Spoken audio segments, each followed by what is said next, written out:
Assalamualaikum warahmatullahi wabarakatuh. Bismillahirrahmanirrahim. Alhamdulillahi rabbil alamin. Wa bihi nasta'in wa ala umurid dunya waddin. Asyhadu an la ilaha illallah wahdahu la syarikalah. Wa asyhadu anna sayyidana Muhammadan abduhu wa rasuluhu alladzi la nabiyya ba'dah. Allahumma salli wa sallim wa barik ala sayyidina Muhammadin wa ala alihi wa sahbihi ajma'in.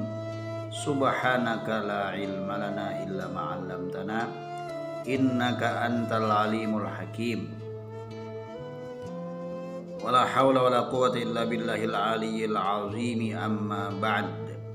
Alhamdulillah, kita kembali berjumpa dalam kajian kitab Al-Mursyidul Amin. Kita kali ini akan membaca bab yang baru,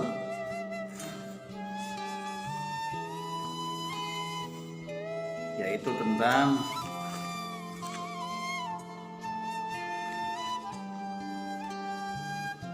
keajaiban hati. Kita mulai.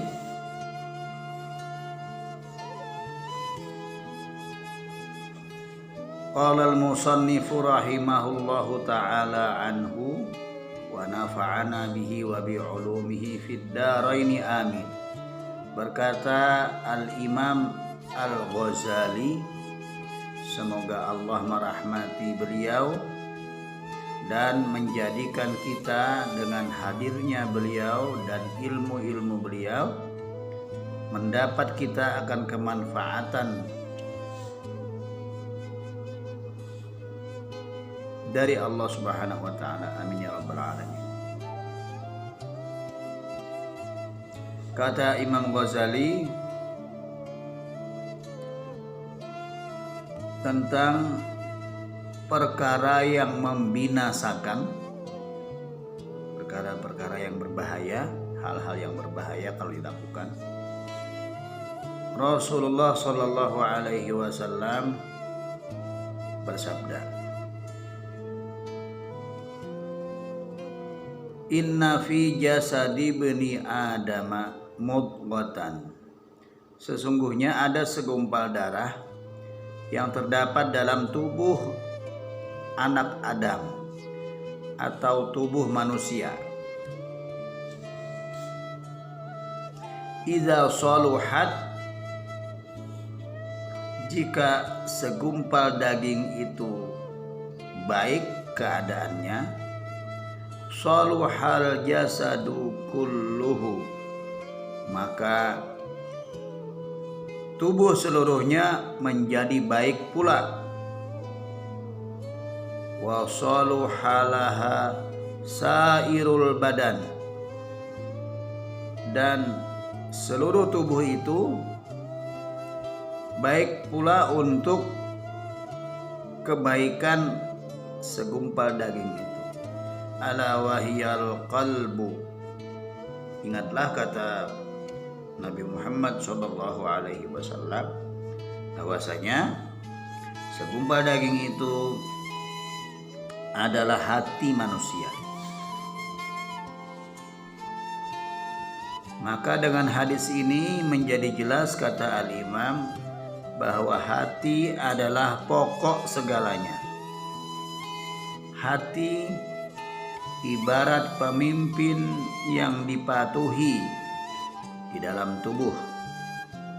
Sedangkan yang lain, ya selain hati, bagaikan rakyatnya yang dipimpin.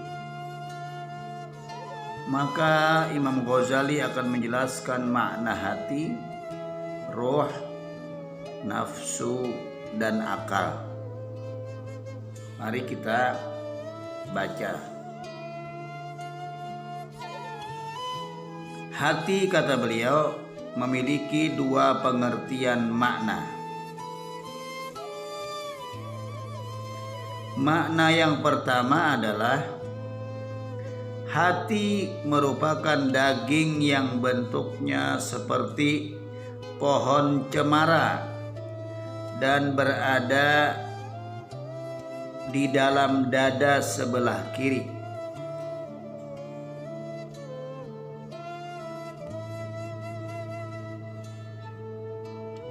Maksudnya ini adalah hati dalam pengertian fisik, yaitu jantung. Di dalamnya terdapat rongga yang berisi darah hitam. Itu jantung, ya. Jantung itu. Dia adalah sumber dan pusat ruh.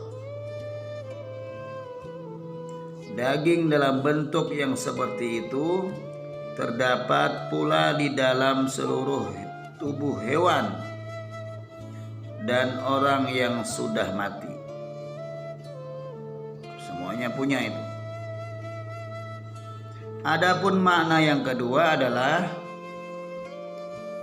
hati merupakan latifah rabbaniyah ruhaniyah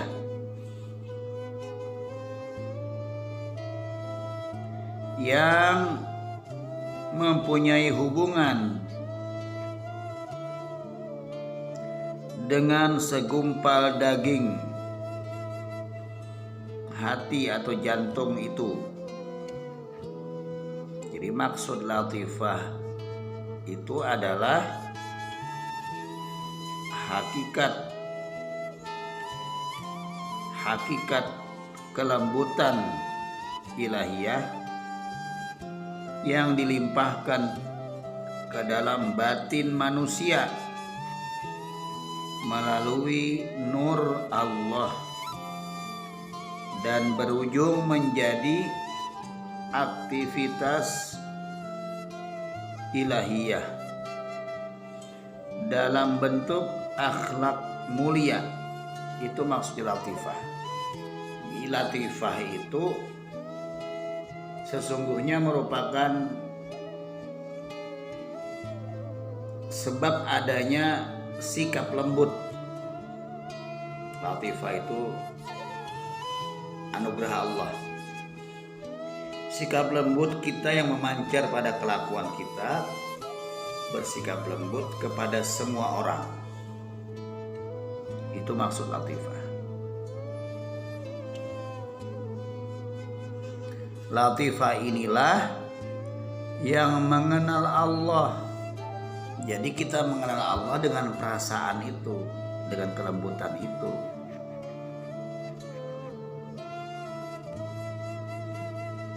Dan latifah ini juga dapat menjangkau sesuatu yang tidak bisa dijangkau oleh imajinasi manusia, khayalan manusia, atau ilusi manusia, khayalan atau bayangan. Maka hati dalam pengertian yang kedua ini adalah hakikat manusia yang sebenar-benarnya. Jadi manusia boleh punya hati fisik yaitu jantung, tapi belum tentu mempunyai hati dengan pengertian latifah yang bisa mengenal Allah dan bisa menjangkau sesuatu yang tidak bisa dijangkau oleh imajinasi dan ilusi.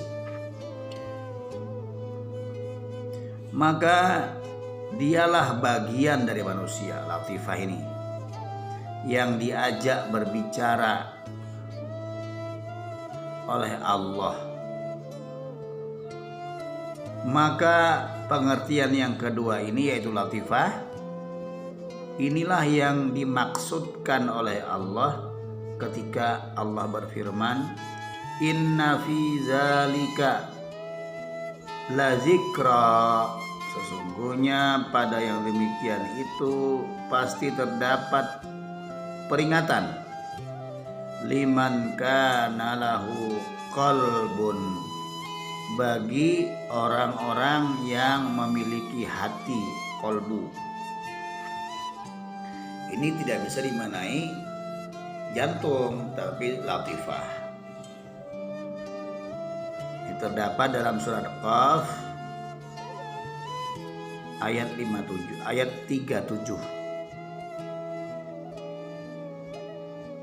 Andai saja yang dimaksud dengan hati pada ayat di atas adalah segumpal daging yang berbentuk pohon cemara, yaitu jantung, niscaya setiap orang memilikinya. Tapi karena yang dimaksud adalah latifah, maka peringatan itu hanya bisa dimiliki oleh orang yang punya hati atau punya latifah. Yang tidak punya latifah tidak bisa menganggap itu sebagai peringatan. Maka setelah kita faham hal ini, kata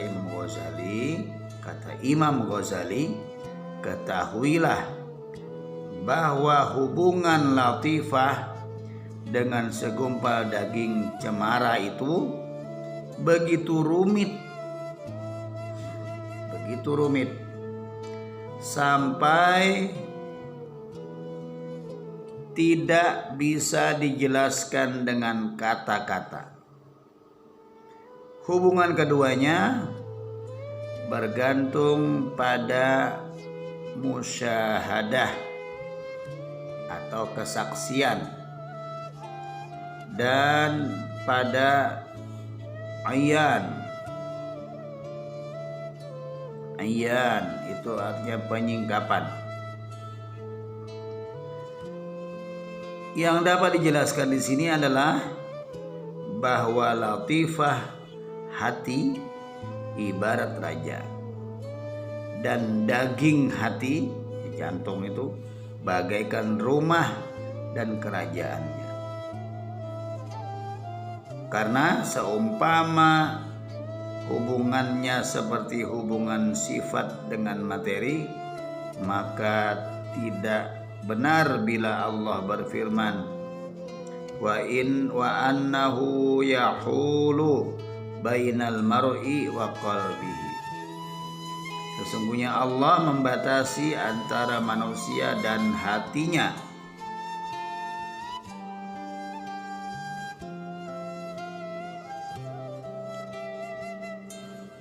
Tidak mungkin sifat dan materi dihalangi oleh Allah. Makanya hati manusia berlatifah itu raja, sedangkan jantung itu tempat kerajaan itu, rumahnya raja, istana raja. Jadi ada hati yang bermakna jantung, ada hati yang bermakna latifah. Latifah adalah, saya ulangi, latifah adalah hakikat kelembutan ilahiyah. Jadi ini hak Allah ini. Kelembutan ketuhanan yang dilimpahkan Allah kepada batin manusia